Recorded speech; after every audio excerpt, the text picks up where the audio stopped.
Hey guys, Bressman here. I just want to go over really quickly about the activity, assignment, project, whatever you want to talk about, or whatever you want to call it, that we went over today in class.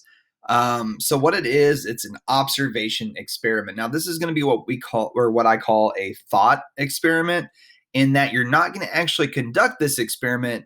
You're just going to think it through. You're going to process all the information and kind of make some predictions on what you think, one, like how what your data is going to look like.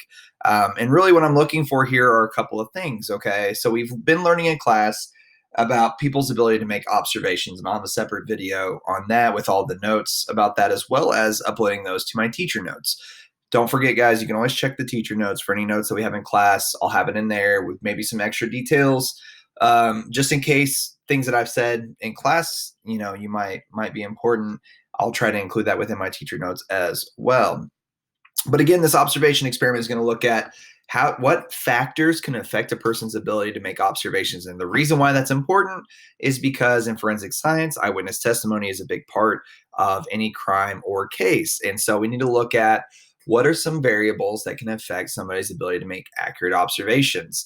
A lot of times in forensics, scientists will basically have to set up their own experiments in order to be able to see, like, okay, how does this impact a certain thing, whether it's blood spatter, whether it's ballistics, whatever it is. Sometimes it requires the forensic experts to go and actually set up an experiment and try to recreate the results found at the crime scene. So the second thing that I'm looking for, besides observations and thinking about what affects eyewitnesses, is, can you design and conduct an experiment? So one thing I want to go over real quick is just, so on here we talked about, and this again will be in the teacher notes, last, what was it, Friday, I think it was, we talked about the scientific method. And so I went over these vocab terms with you guys. So scientific method, problem solving method, independent variables, what you purposely changing in the experiment. And this is what a lot of teams in class today were deciding on. What was going to be their independent variable? Dependent variable is how you measure it, how you measure that change. What impact does the independent variable have? Dependent variable is how you're going to measure that. It can either be qualitative or quantitative data. Then also the hypothesis, which is a testable, educated prediction on the relationship between two variables. And then you have a control group and constants. Control group is your baseline. That's how you figure out, that's what you're going to compare your information to. When you run the experiment with nothing changed, what does it look like compared to when you run the experiment when you're changing things? So you'll have a control group, you'll have a test group, and then you're going to have constants. But anyways, so I'm going to come down here real quick. So again, this is a thought experiment. And so what we're going to do is you're going to create your own experiment. Now, obviously, if you weren't in class, I want you to work solo on this. It's not a very hard activity. So don't stress too much. It's just going to be easier if you weren't in class to do it by yourself. You can make your own decisions. You don't have to communicate with people outside of the classroom. It keeps it more confined. So anyway, so creating an experiment. So you're going to create an experiment that identifies how different factors, and you're just going to choose one, can affect our ability to make observations. You're going to create a hypothesis. Oh, whoa, my bad. Anyways, a hypothesis, independent variable, dependent variable, control, procedure, data table, and you're actually going to even predict, what do you think those results are going to look like? The way that this experiment is going to roll. So what I did with the class is I showed them this photo today. All right. And then after this, after showing this, now again, for your experiment, you're going to want to find your own stock photo or your own image, or even a commercial, a 30-second commercial, depending on what you want to do. And basically what you're going to do is, after you show them that, you're going to ask them, you're going to have a 10-question quiz. You guys are going to need to design the quiz and include that. And we'll go over that more in detail on Friday. Today, we just got our experiment set up. But essentially, what I'm going to do is, like, if this was an experiment, I would show everybody this for 30 seconds and then have them take questions. And that would be my control group, because I didn't do anything to them. They just looked at the picture, answered the questions. And then they would grade it, or I would grade it, either way, on their own, or on my own, whatever. And I would give them a score out of 10. Okay. So if they got everything right, obviously 10 out of 10, they made really good observations and remembered them. If they didn't do very well, maybe they got a 6 out of 10, 5 out of 10. It depends on the person. But ideally, my group sizing would be big enough that I could find an average of my data to give me an idea of what my control group average is like. So that would be like the average score for a picture like that. Maybe these questions are really difficult, so the average is only like a 40%. That's okay. Obviously, it's not a test. Or maybe it's a really easy picture with real easy questions. Again, the importance of that control is to identify, is it difficult? Is it easy? Are, people under normal circumstances, are they going to remember a lot or are they not? And so just kind of that's the idea of how we're going to collect that dependent variable on this experiment. And so what I'm going to do now is I'm going to jump to the assignment. So the assignment right here, you have a couple of different documents. Okay. Here is my example. So you guys are going to fill out a Google Doc very similar to this. Now, the problem statement I've provided for you guys, okay, for even your experiment, the question we are trying to answer. So in an experiment, there's always a question you want to answer. And in this case, it is what factors can affect a person's ability to make accurate observations?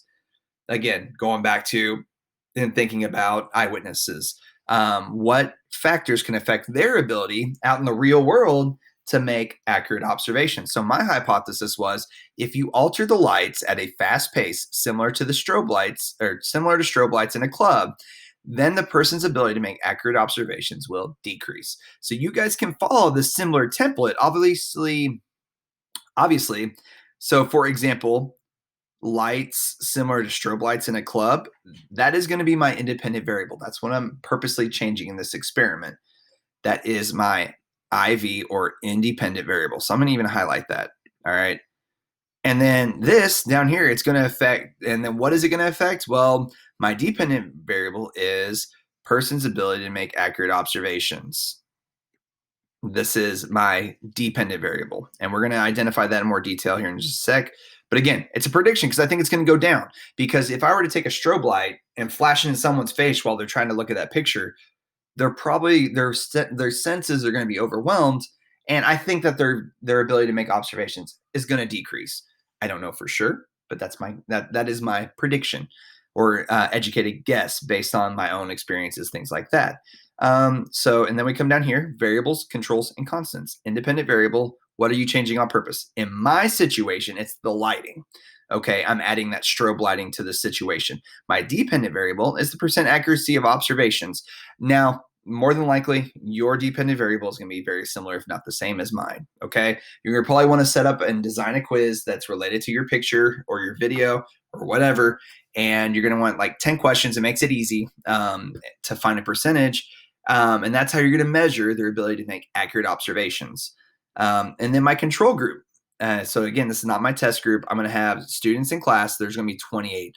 It's important to include that sample size or how big that group is because we want it to be very similar. Gosh, I can't talk. Anyways, constants, and that's another thing. Constants. What are you keeping the same between the control group and the test groups? There should be more than one thing because in science, if you let too many things change, then you can't say for certain whether it was the strobe lights or maybe it was that I had 100 people in my test group and only 28 in my control again, or maybe that they're all adults in the test group, but then they're all babies in the control group. I know it sounds silly, but you want to keep things very similar. So this is actually, your constants are going to be rather large. Think about constants. So I included some examples of constants for my experiment, but also you need some constants for your test group and your control group. So what is going to be similar or the same between them? So like the number of people, the age should be similar. The demographics might be important. So like whether they're, what percentage are male, what percentage are female, what percentage are African American, what percent are Asian American, what percent are Caucasians, some of those things. So like that racial breakup of the group might also be important. It might not. So depending on what your experiment is, and I'll get into that in just a moment. But again, you want to identify everything that needs to be kept the same. Now, the cool thing about this, again, we are not actually conducting this experiment. You're not going to actually, one, because it's virtual anyway, so it's going to be really hard to get everybody together to make sure they're doing this correctly. But two, in an experiment like this, you want to have decent numbers of people in order to be able to identify, what it is. You want to be able to balance out because sometimes you'll have people that just, even though they follow your experiment, maybe they just don't pay attention, or maybe there's something else going on. So there could be other things, especially with humans. It's always important to have multiple people to kind of balance it out to make sure you have a good average. And then your materials, you need to come up with a picture or even a video. Uh, Commercial is my recommendation. If you because anything longer than a commercial is going to be too much. You're going to basically make up a quiz for that video or picture. You need to identify what test subjects you'll need, and any other materials you would need to conduct this experiment. Now, again, not going to actually do it, but we are going to completely plan it out like we're about ready to hand it out to the class. So you need to have everything ready to go. So any of these materials you need to have prepared.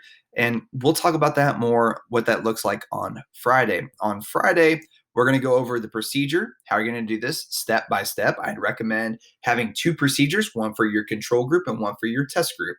It just makes everything a lot more separated and it makes it easier to follow. And so it needs to be step by step. It needs to be detailed because the thing is, a good experiment, when the procedure is written, it's detailed enough that somebody else can recreate your experiment without you being there.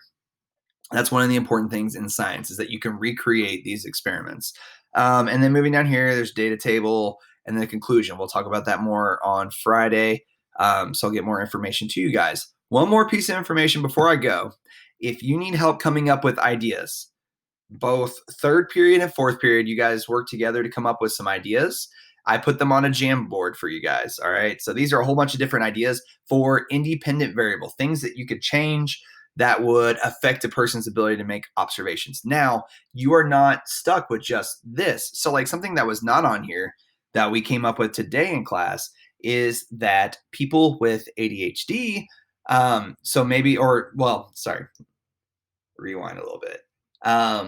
If someone is on drugs, being on drugs doesn't necessarily mean that you're on some illegal drug that's going to, a drug affects the body in some way. So maybe it's ADHD medicine and maybe it's Ritalin or Adderall. And so, you're testing a group off of Adderall. Maybe again, because of the thought experiment, your groups can be made up of people, whoever you want. So maybe it's a group of people that have ADHD, or maybe it's a mixed group. Some people have ADHD, some people do not. But one group doesn't take Adderall, one group does take Adderall. Now, again, because Adderall is supposed to increase your ability to focus, I would assume or predict that, observations would go up. So again, that's not on here, but there are a lot of good ideas to get you started. If you don't like any of these ideas, maybe come up with one on your own. Again, these are independent variables. So what you need to do is on your own document, you need to start figuring this stuff out. Okay. So what is my hypothesis? I would do the hypothesis after you figure out what your variables are. So do independent variable, dependent variable first, then go back and do the hypothesis. Then go down and start filling out what is your control group, what is your test group, what constants, things like that. If you guys have questions, feel free to put in the private comments. Friday, we will go over this in more detail, and I'll answer any questions then, and we'll probably wrap this up Friday into next week. I will also post the rubric for you guys on Friday, so just be prepared. It'll pop up, and I'll go over with you guys then as well. So, all right, well, I hope you guys have a great day. Have a good Tuesday or Thursday or whatever day you're watching this, and I'll see you guys in class next time.